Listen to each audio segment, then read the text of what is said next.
रायगढ़ राज्य में एक बहुत ही शौर्यवान राजा थे। उनकी एक बेटी थी मैथिली। वो बचपन से ही बहुत लाड़ प्यार में पली बढ़ी थी, इसलिए बहुत घमंडी हो गई थी। वो किसी भी गरीब की इज्जत नहीं करती थी।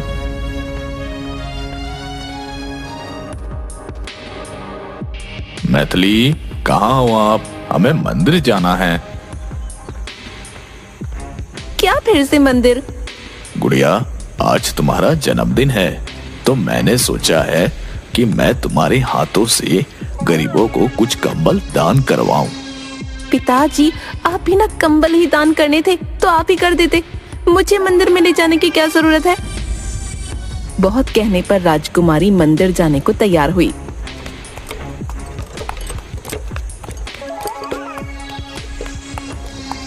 पर मंदिर में राजकुमारी सबको कंबल फेंक कर देती है। बेटा, थोड़ा इज्जत से कंबल दो। तब ये गरीब राजकुमारी को आशीर्वाद देने के लिए उसके सिर पर हाथ रखता है। ये क्या कर रहे हो तुम? दूर रहो मुझसे। फिर एक किसान वहाँ पर फलों की टोकरी लेकर खड़ा हो जाता है। महाराज, मैंने सुना है कि आज राजकुमारी जी का जन्मदिन है, तो मैं उनके लिए कुछ मीठे फल लेकर आया हूँ। राजकुमारी, देखो, तुम्हें बेर बहुत पसंद है ना? ये लो। क्या ये भिखारी मेरे लिए फल लेकर आए हैं और आपको लगता है कि मैं इस भिखारी के हाथों से ले लूंगी? फिर फलों की टोकरी को लात मारकर वो सारे फल नीचे गिरा देती है। इन्हें कह दो ले जाएं अपने फल। राजकुमारी, ये क्या बदतमीजी है? माफी मांगो इनसे, ये बड़े हैं तुमसे। नहीं पिताजी, मैं नहीं मांगूंगी माफी वाफी। और वहाँ से चली जाती है।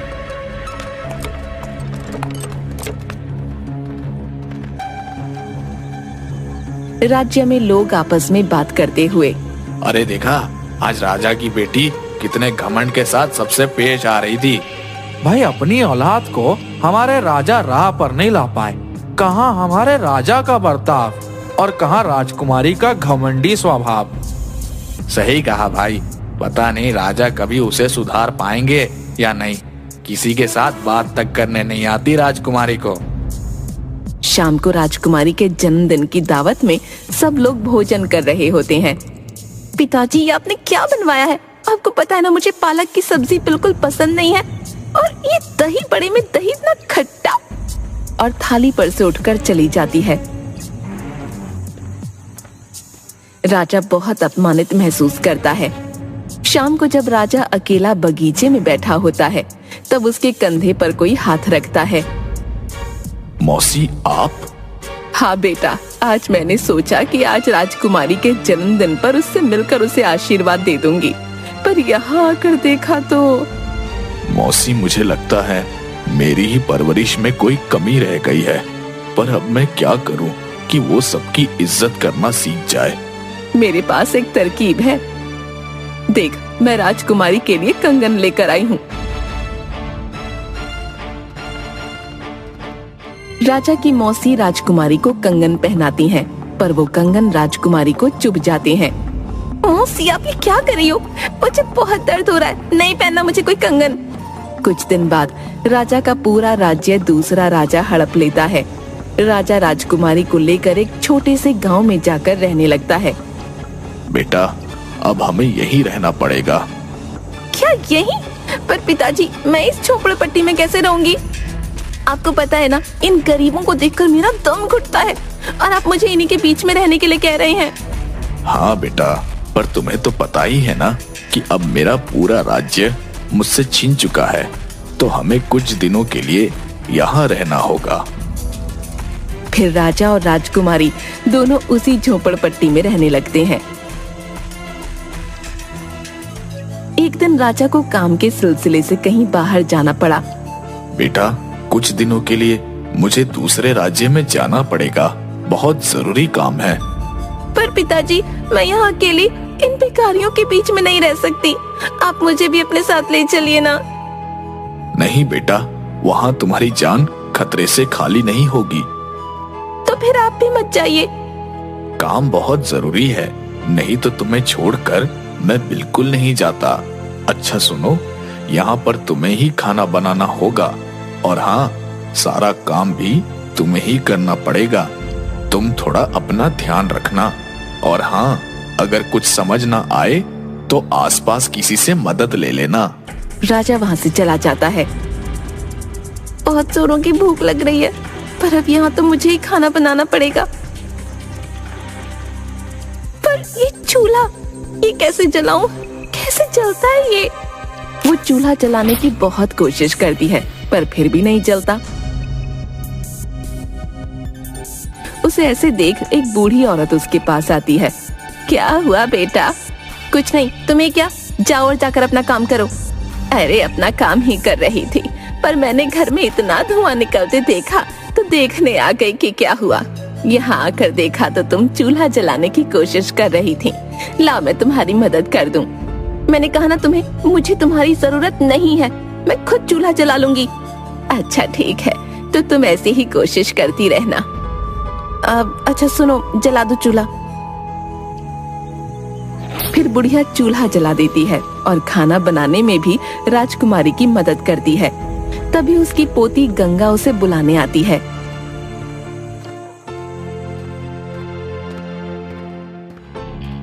अरे तुम कितनी सुंदर हो दादी, ये राजकुमारी है ना?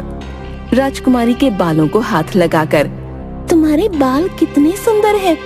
दूर रहो मुझसे। अच्छा बेटा मैं चलती हूँ, रात बहुत हो गई है। गंगा तो यही राजकुमारी जी के पास रुक जा और उनकी मदद करना, ठीक है? नहीं, मुझे किसी की जरूरत नहीं है, जाओ तुम यहाँ से।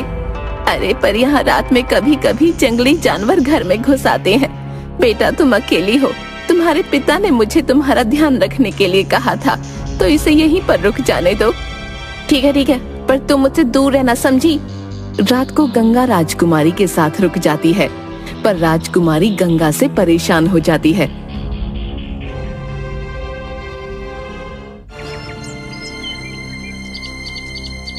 अच्छा सुनो, मुझे दूध पीना है। यहाँ पर दूध कहाँ मिलेगा?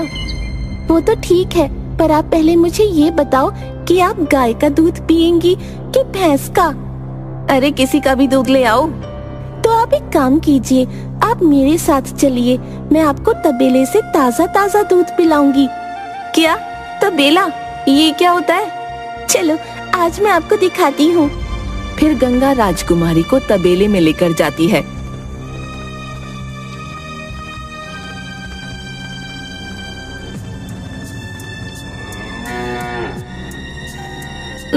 अरे ये तुम मुझे कौन सी जगह पर ले आई हो? यहाँ कितनी बदबू आ रही है। अरे राजकुमारी जी, ये तबेला है, यहाँ पर ऐसी ही बदबू आती है, पर हमें तो इस बदबू की आदत है। और ये देखिए, वो काका दूध निकाल रहे हैं। रोज आपके यहाँ दूध यहीं से जाता है, तो आपको तो ये भी नहीं पता होगा कि हम जो भोजन करते हैं वो हमारे पास कैसे आता है। मुझे पता है कहाँ से आता है। कहाँ से आता है? रसोई से आता है, और क्या? अरे रसोई से तो आता है, पर रसोई से पहले हम अनाज को खेत में बोते हैं, फिर वो 3-4 महीने उगता है, फिर कटता है, फिर उसका आटा पीसते हैं, फिर वो रसोई में आता है। अच्छा, मतलब जो खाना खाते हैं उसके लिए इतनी मेहनत करनी पड़ती है? जी हाँ।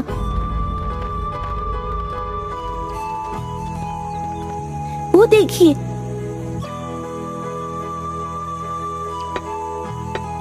वो काका और बाकी सारे मजदूर खेत में दिन रात ऐसे काम करते हैं, तब जाकर हम खाना खा पाते हैं। अब चलिए, मैं आपको आपके घर तक छोड़ देती हूँ। गंगा और राजकुमारी दोनों घर चली आती हैं। कुछ दिनों बाद राजकुमारी के पास भोजन खत्म हो जाता है।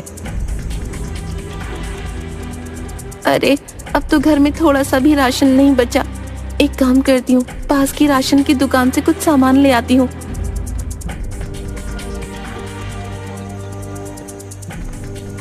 काका कुछ चावल, थोड़ा आटा और दाल दे दीजिए।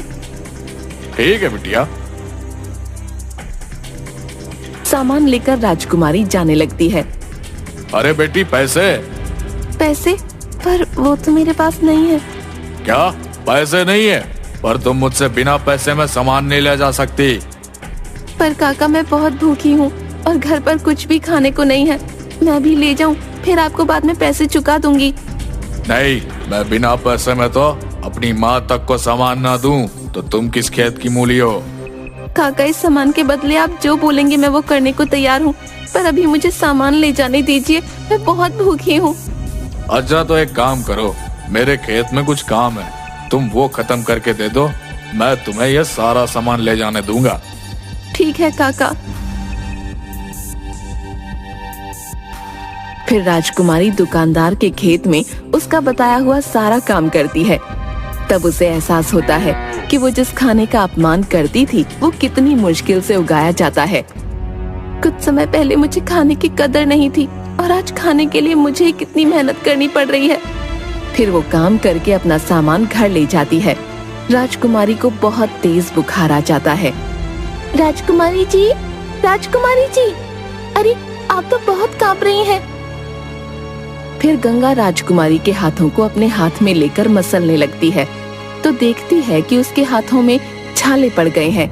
अरे आपके हाथों में तो छाले हो गए, मैं अभी दादी को बुलाकर लाती हूँ।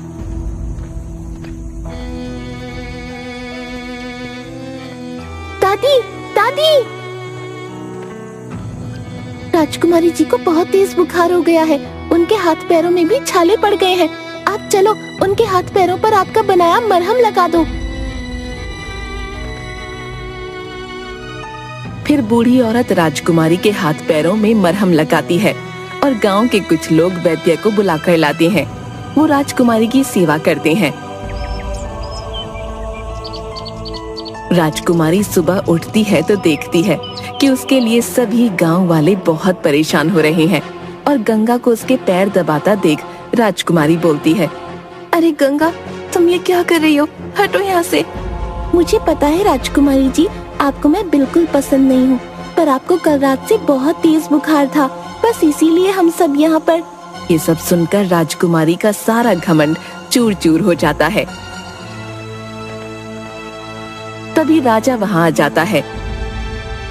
अरे बेटा, मैंने सुना था कि तुम्हें बहुत तेज बुखार हो गया है, अब तुम ठीक हो ना? हाँ पिताजी, अब मैं ठीक हूँ। फिर राजकुमारी राजा को सारी बातें बताती है। मुझे माफ कर दो मेरी बच्ची, मेरी वजह से तुझे ये सब काम करना पड़ा। अरे नहीं पिताजी, आप ये बताइए आपका काम हो गया? तभी एक सिपाही वहाँ आ जाता है। महाराज चलिए, रथ तैयार है। कहाँ चलना है पिताजी? हमारे महल में बेटी। पर महल तो। नहीं बेटी, वो सब नाटक था, तुम्हारे घमंड को तोड़ने के लिए। क्या नाटक था? पर मैं कुछ समझी नहीं। हाँ बेटी, नाटक। हमारा महल सुरक्षित है और मैं तुम्हें यहाँ इसलिए लाया था ताकि तुम गरीबों की इज्जत करना सीख जाओ और तुम्हें पता लगे कि जिस भोजन के लिए तुम अपमान करती थी उसे उगाने के लिए कितनी मेहनत करनी पड़ती है। और अब मुझे लगता है कि तुम्हें ये सब समझ आ गया है। गंगा इधर आओ, मुझे मेरे बर्ताव के लिए माफ करना और मैं हाथ जोड़कर सभी राज्यवासियों से क्षमा मांगती हूँ। पिताजी, आज के बाद मैं सबके साथ मिलकर अपनी प्रजा की सेवा में रहूंगी। वाह बेटी वाह, आखिरकार मौसी का ये प्रयास रंग लाया। महाराज की जय, महाराज की जय, राजकुमारी जी की जय, राजकुमारी जी की जय, महाराज की जय।